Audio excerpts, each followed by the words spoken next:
I call Poto Williams. Thank you, Mr Speaker. Firstly, Mr Speaker, I want to acknowledge David Seymour and congratulate him on this bill, your first member's bill, Mr Seymour. Secondly, I want to acknowledge the work of the Select Committee, and I want to acknowledge the work that was done behind the scenes to do the best that they could to bring this bill to the House. I know there was a lot of discussion at the meeting. It was a great collaborative process.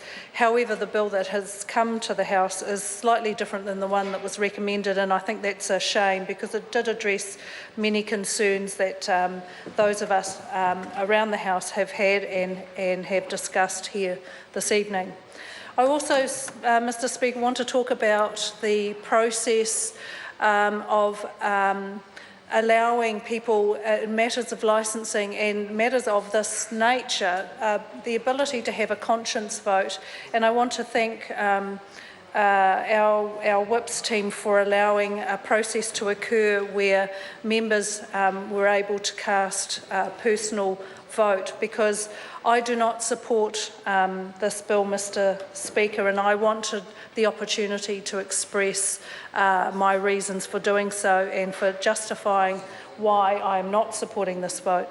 And I couldn't, in all good consciousness, being a former victim advocate for the family violence sector, stand up here and support a bill, a piece of legislation that allowed access to alcohol in the way that this bill does. So I want to advise that my contribution will be around the relationship between alcohol and alcohol harm, family and domestic violence, and the perfect storm that is formed when we mix something like a national sports extravaganza, as the Rugby World Cup will be, into the mix. So, Mr Speaker, I want to just supply some statistics to the debate, and just want to advise people that I know these statistics aren't unknown to many of us, but that there are over 101,000 family violence investigations by the police each year. And I, having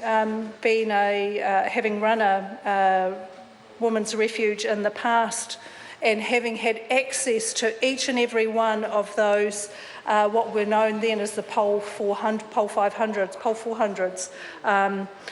the police investigations, know that half of those investigations by the police, when you get the police summary, sir, they have what previous police staff in this House will know as a notation of 1K, which indicates the presence of alcohol in a family violence situation. So we're talking at least 50,000 incidents of family violence which are directly connected to the misuse of alcohol.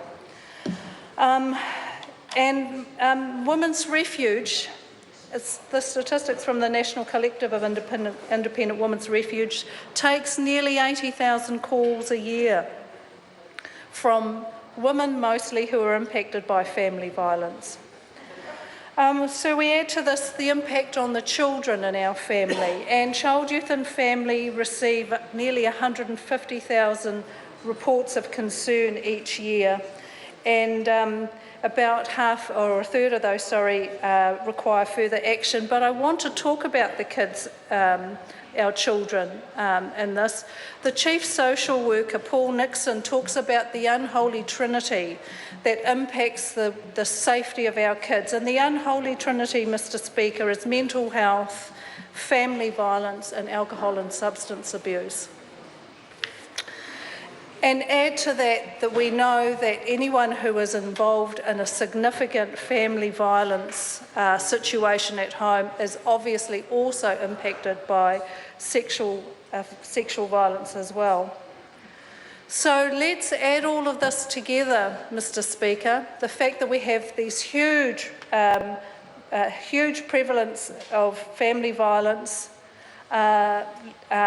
Let's add that to the fact that we put alcohol in the mix, And yes, I also was really concerned to hear the member from the other side of the House say that binge drinking is not harmful in this country. And I wanted actually, in fact, I did shout across the House at the time that the statistics from the Health Promotions Agency in New Zealand are very clear that 1 in 5 drinkers from the past year has had hazardous drinking patterns, and that men, and 26% of them in past year drinkers are more likely to have had hazardous drinking patterns than women. Among past year drinkers, hazardous drinking was most common amongst men and women aged 18 to 24 years, and men aged between 18 and 34 years had a particularly high rate of hazardous drinking at over 40%. So there's no doubt in my mind that we do have an issue with alcohol. We have an issue with alcohol, which then becomes an issue in the home with family violence, with 50,000 at least of the family violence investigations in New Zealand involving alcohol. Alcohol is a contributing factor. Then, Mr. Speaker, we have to add to that the fact that when New Zealand plays well, all is well in the home, but when New Zealand does not play well, all is not well in the home. John O'Neill mentioned after a loss that the New Zealand rugby team had at one of our previous World Cups, that there was a sense of depression in the country, and I agree there was. However, I was working for a single parents organisation called Birthright at the time, and I recall engaging with women in particular who had, as a direct result of their partner's team not winning that particular rugby game, it had resulted in an increase in family violence in the home. So, Mr. Speaker, I can't stand here and support this bill knowing that allowing premises to open longer and permitting them to sell alcohol for much longer periods of time in the morning is not conducive for family harmony. The other thing I can't reconcile, Mr. Speaker, is the fact that members in this House have been talking about children going to licensed premises in the morning and that being okay for them to be part of the normalisation of alcohol in our families. And it's not okay.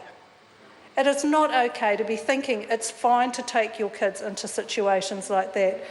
Why have we not actually thought about those clubs, those sports venues that would be able to open and show these games to all and sundry and not sell alcohol? Why are we not supporting that to happen?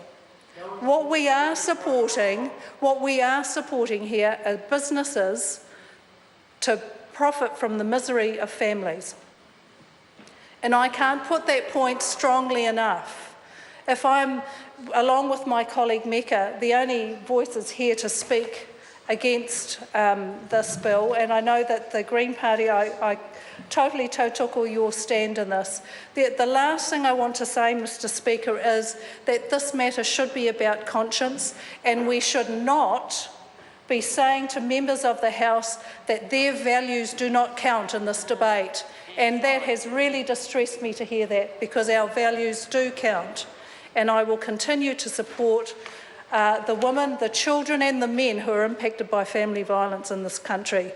I will not support this bill, and I am really disappointed that this process has been so truncated that many of these concerns could not be raised in the appropriate way. Kia ora. Thank you, Mr. Speaker. This is a 5-minute call from the Green Party.